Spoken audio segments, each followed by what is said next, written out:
未試過食個雞煲食到個汁都飲埋。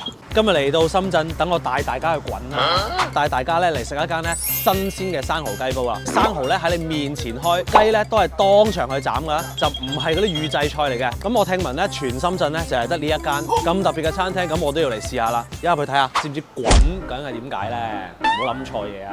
係齊滾嘅意思咧，就係大家咧錦羅玉衣嘅生活，日醉夜醉，長命百歲。你係咪都係咁諗嘅咧？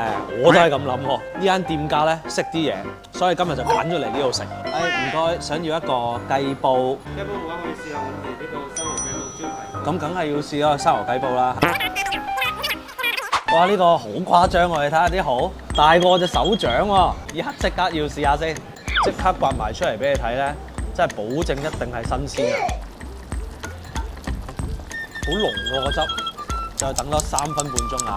哇！你聞到個味咧，都已經知道好好食啦。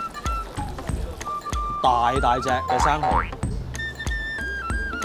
一啖係咬唔晒，要分開2啖咬嗰隻蠔，正喎呢個真係。我諗呢一間店咧，其中一個主打咧就係啲嘢新鮮。喺香港咧，基本上冇乜可能見到活雞㗎。咁依家咧就即刻試下，係咪真係正啲先？就唔係話嗰啲平時我哋食開嗰啲雞煲，呢一個咧就好似燜雞咁樣嘅，好加香菜咁啊！新鮮湯嘅雞咁樣嚟食，真係同喺香港食咧係完全唔同。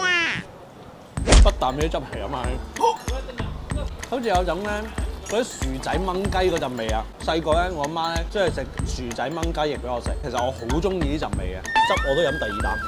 如果我嚟送飯咧，真係一流。咁未試過去食個雞煲食到個汁都飲埋，忍唔住問下店家，店家就話俾我聽咧，原來就係用呢個爆汁加埋10幾種唔同嘅食材咧，整到咁好味嘅。